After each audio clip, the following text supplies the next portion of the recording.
Good morning, and I trust you enjoyed the overview of Ecclesiastes. These first three verses often sum up what the bumper sticker generalization, the offhanded joke of Ecclesiastes.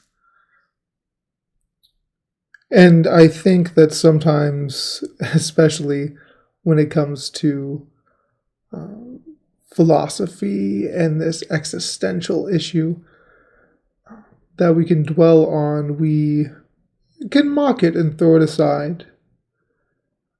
We can focus on our impact and our worth, which is good in some cases, but this context, this perspective that Ecclesiastes gives, is also quite important. Well, we see often Jesus talking about the good that you can do in any good moment, the impact you can have on the lost and the needy. This view of Ecclesiastes, this broad overview of the eternal nature of God and the whisper of air that humanity is also quite important. And so it is true that when we look back on our lives, on our work, on our efforts, on what we've gained and impacted, and when we zoom out and out and out, we can no longer see it. Now, that doesn't mean we had no impact, but it does mean that if our perspective hinders upon our own abilities and time, our perspective is very, very small. And so a couple of times in these first three chapters, the only meaning really found in our lives is that we would find joy in our work, that we would eat and drink, that what we do here wouldn't just be about what we do, but a joy that comes from God, allowing what we're doing to brighten our hearts. My favorite little note in the "There is a time for everything" section is that there is a time to throw stones and there is a time to gather them.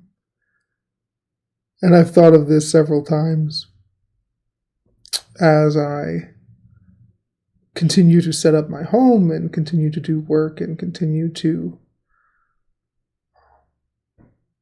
try to distinguish how to create something. And it is funny how often it comes down to we are removing something or just putting that something that was removed back. And if we think that that in and of itself is the point,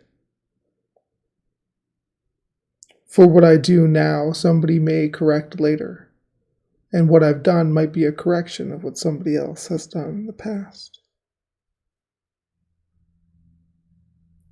And so it's just a constant reminder to me that Ecclesiastes doesn't call us to stop working or to stop loving, to stop pushing for justice, for searching, embracing, weeping, or planting.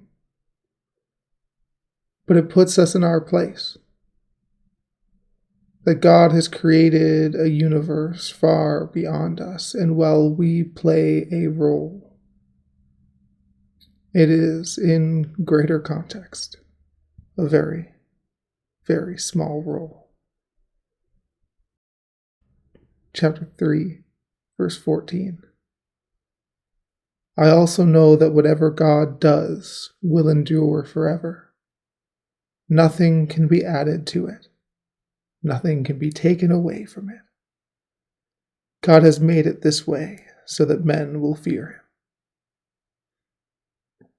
Would you go today confident in who God is and humble in who we are, and that would encourage us evermore to choose to work for Him and not for ourselves. Amen.